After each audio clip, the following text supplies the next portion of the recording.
Welcome to There is a Method to the Madness. My name is Rob Maxwell, and I'm an exercise physiologist and personal trainer.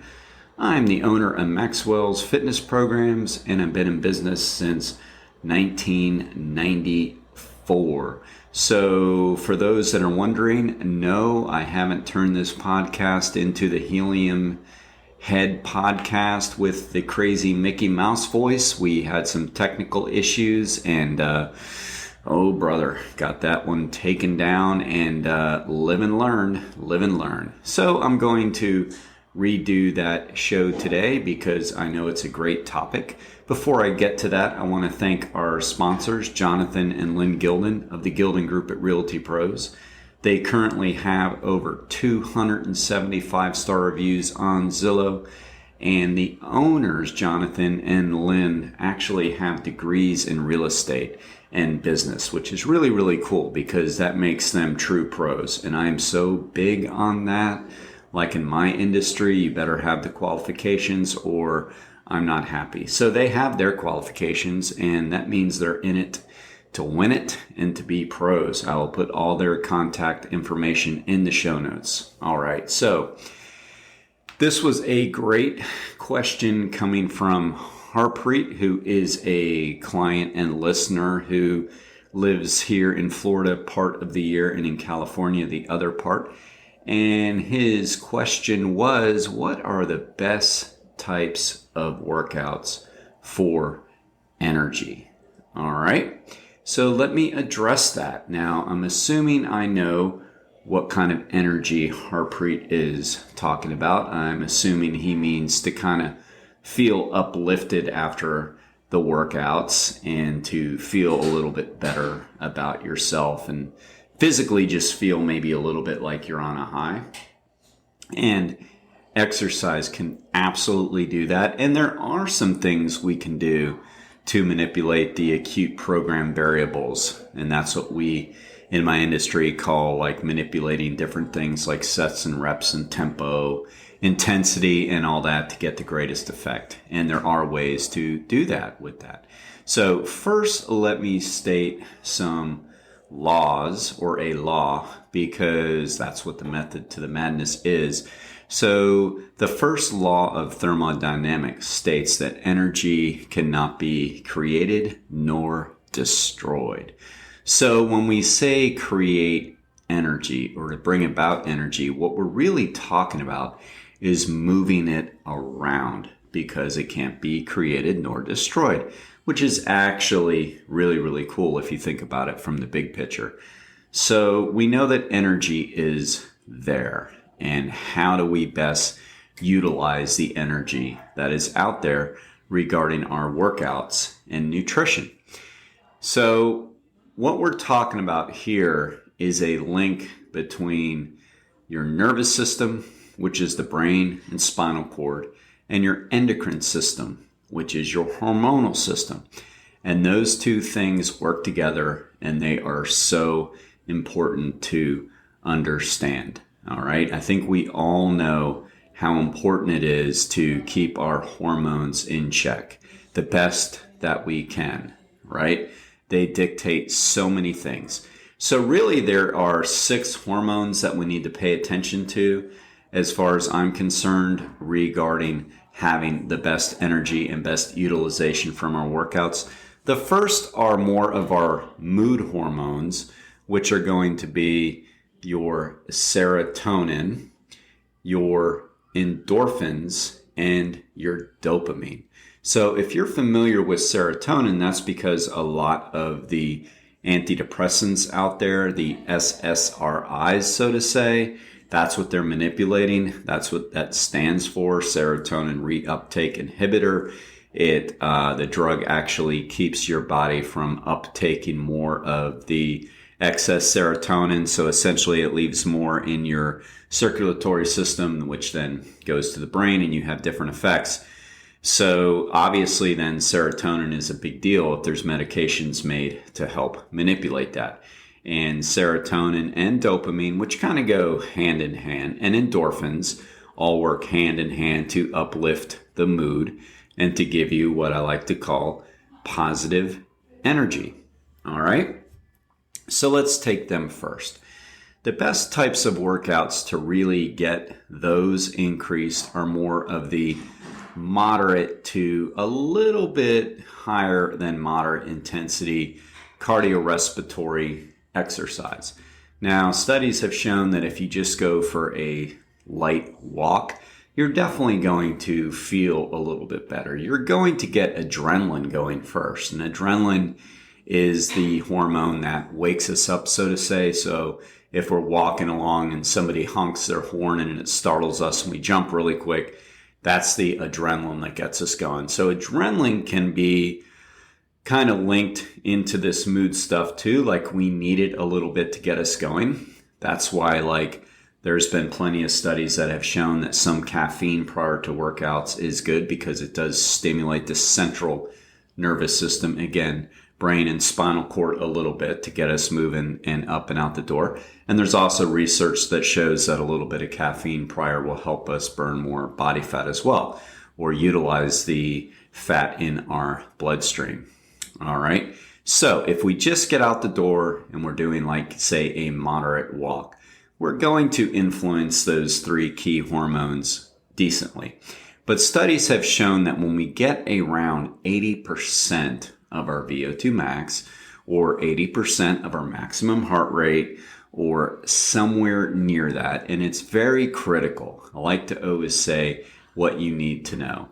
It's very critical to understand that it's super hard unless you really know your VO2 max and you're measuring it on a constant basis with the right tool to actually know if you're close to your VO2 max.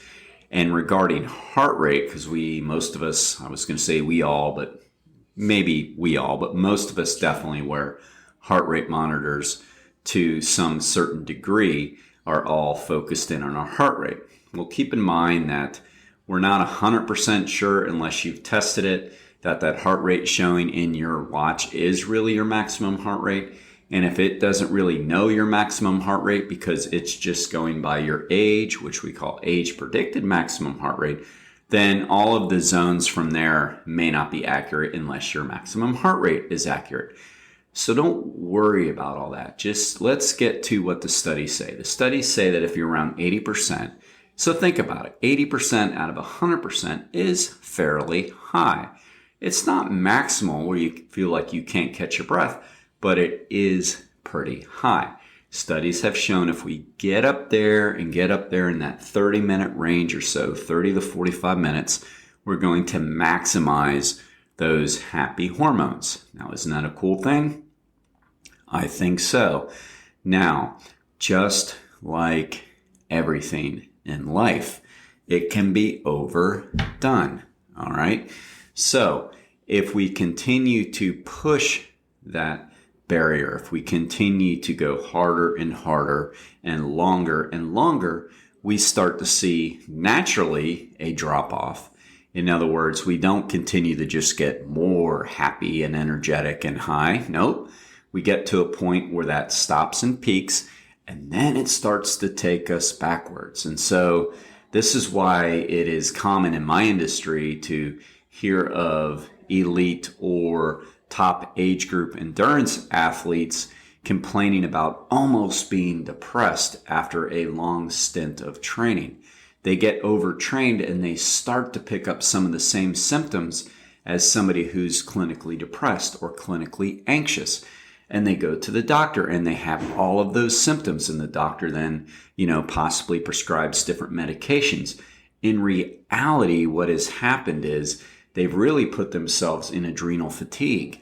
And now all of that higher intensity exercise they were doing is coming back to bite them. So they're getting the opposite of those happy hormones. So, we can think of that in terms of addiction. The same thing kind of happens, right? So somebody goes out and they have a beer, maybe they have 2 beers, and that's really good. And they feel a little bit high from the alcohol and everything's good and great. But then they start to develop a dependency and too much of a tolerance for alcohol, and it takes them all downhill. All right. So it's kind of the same thing with exercise. And in a previous podcast, I talked about there's no such thing as a positive addiction, because there's really not. Some people have argued with me on that, and I just show them the statistics that basically say, like, if you're exercising for addictive reasons other than for like trying to improve your health and fitness and keeping that all into reps, most likely it's going to create some kind of problems like overuse injuries or adrenal fatigues and things like that. So we do have to keep it in check. And we can simply do that by, I say simply, but it's hard. I've crossed that line before and gotten myself to where, I really needed to back off and take some rest because I was getting overstressed and into adrenal fatigue, and all the good of the exercise was now coming back a little bit. So I believe people who push the limits of trying to get better play with those limits a lot. So it does happen. But the way around that is to first understand, knowledge is king, that it does happen somewhere around 80%, not 90%, not 100%. And the time seems to be in that 30 to 45 minute range, at that moderate, what we like to call higher moderate intensity and not longer. And if we keep that in check and we keep an exercise journal, which I think is good, whether you keep it on a computer, write it down. I guess some of the wearables will upload it into your phone, which is fine, but you really should have a way to put down your mood and all that too, which is why I really still believe in the paper style journals, even on a calendar or something like that. And if you monitor that, then you can really prevent you from going too far to the other way. All right. Now, the second way is in the gym, and there are 3 hormones that come out a little bit more or more important in the gym than they are with cardio. And they are your anabolic hormones, such as HGH, which stands for human growth hormone, and of course the famous testosterone. And yes, ladies, you have that too. We all do. And IGF, which is insulin growth factor hormone. And all these hormones are also manipulated in the workouts.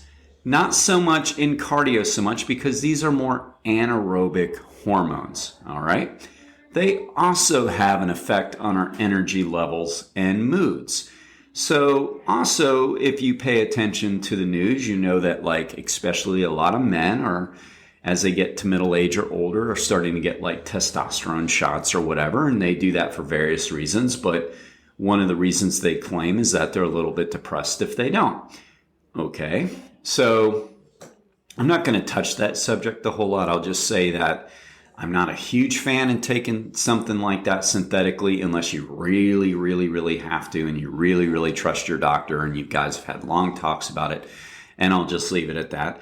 But my point of bringing it up here is that it's so effective, or it's so important, that once again, there's the pharmaceuticals getting involved, which tells you there's something to that, all right? Now, these things can be manipulated by our workout practices too. All right. $1 million question. What kind?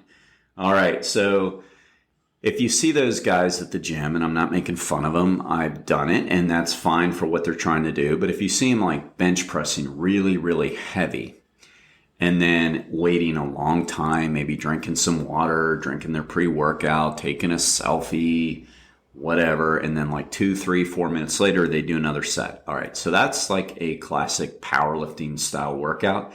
That doesn't have a huge effect on your hormones, believe it or not. So when I'm talking about the hormones, I'm talking about the acute hormonal release that happens during exercise, not the resting levels, but the ones that get into your bloodstream and change your mood and change what's going on. And that is manipulated by activity. So when they're doing those style of workouts, they might be getting stronger, because what they're doing is they're creating muscle damage when they lift really, really heavy, and then they rest and they eat, and then the remodeling of the muscle occurs during rest, and their muscles get stronger. So I'm not saying they don't get stronger, they do. But as far as the hormonal changes during those style of workouts, it doesn't change a lot.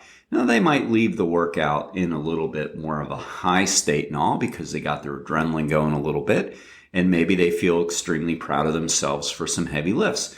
That's great. Honestly, it is all good. And they're going to get some good effects from that. But they're not changing the hormones at all. Now, what they found is, just like with cardio, it is the moderate style of workouts that change these things.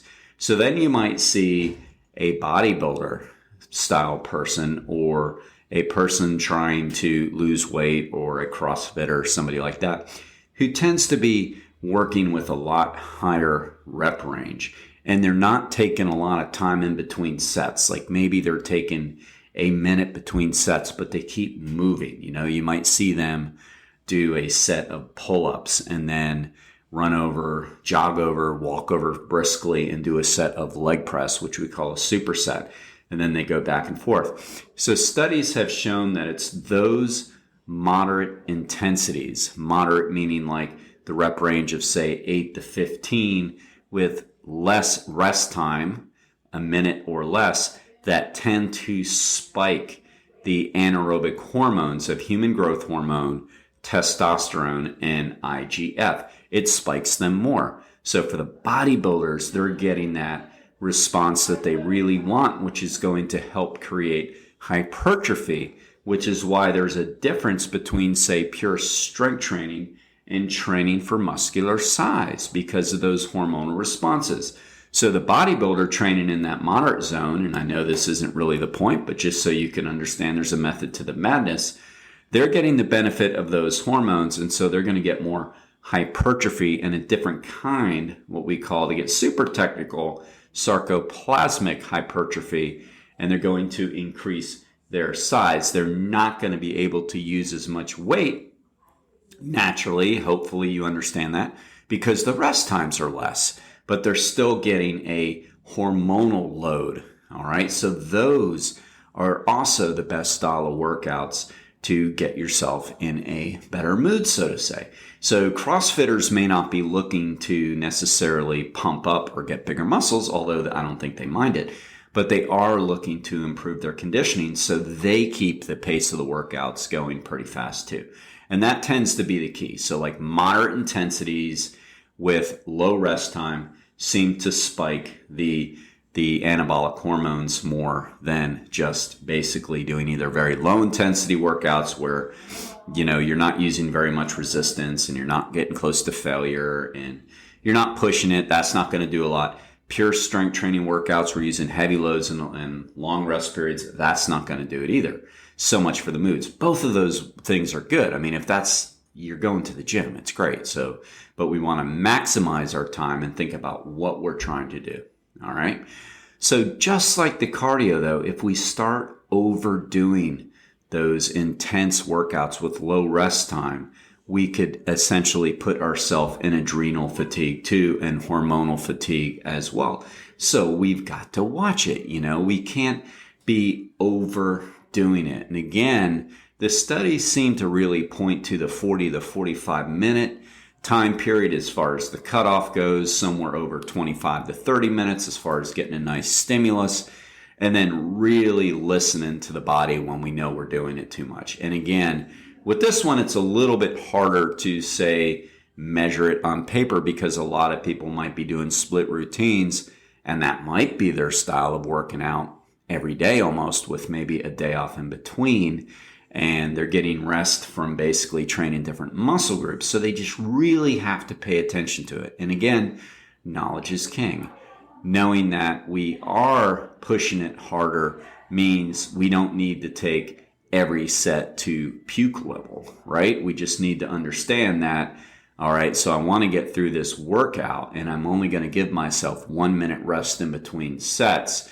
So let me be pretty smart about the loads I pick early on so I don't overdo it early. And again, very important, I believe, to keep some kind of a journal. Now, I know I work with Harpreet, so when he's not here in Daytona, we work remotely, and he and I actually send a little note or spreadsheet, so to say, back and forth, and he adds to it and I add to it. We can pay attention. Now, one thing I will suggest that we both do, because we haven't been doing, or at least I haven't on my end, but we do communicate a lot. So we do, figure out what works. But to maybe put in there how the mood elevation was afterwards, like how was the energy levels. One last thing on this. If you're doing these kind of workouts and you have trouble sleeping, don't do these style of workouts too close to bedtime, because it is going to spike the adrenaline along with the other hormones, and it's going to be harder to fall asleep. So if you like these style of workouts, and I do, by the way, this is more or less how I train. I like to definitely keep it moving and keep the rest times around a minute. I can't use as much weight as I would if I didn't, but that's okay, for what goals I'm trying to seek, which is overall hypertrophy, general strength, well-being, those kind of things. So we want to make sure that we don't do it too late in the day if we have trouble sleeping, and we have to watch that too, and watch our sleep patterns, which if you use an Apple Watch and all that, hey, the beauty of some technology, they really help to moderate and watch those things. Monitor, that's the word I wanted. Monitor. All right. So no helium head voice today. Sorry to disappoint you. Mickey Mouse is not in the house today. But I appreciate you being patient with me on our glitches. It's still basically my first year of the podcast. Really enjoy it. Really appreciate all the feedback and listeners. I love doing it. I love talking fitness. And any questions you have, please feel free to contact me like other people do. It's not a silly question if you're thinking it. Somebody else is as well. Please remember that. My favorite part is answering the questions. I hate having to come up with topics, I want to answer what you guys want to know so you can get out there and do what you need to do to get more fit, because Lord knows our country and this world needs more fit people out there. All right. Let me thank our other sponsor, chiropractic physician, Dr. Doris Antos of Ormond Beach, Florida. She's great. You talk about fit. She's a very fit chiropractor. She's a fit lady no matter what, but she's a fit chiropractor. And it's funny. I find most chiropractors to be fit. I don't know too many that aren't. And I know at least all the ones I know, really work at it. And she's great. She does all different types of modalities to help you with the adrenal fatigue. That's a very important role of a chiropractor. It's not just getting your back in place. It's helping you heal everything. So give her a shout. Her information will be in the show notes as well. Until next time, be Max Fit, be Max Well.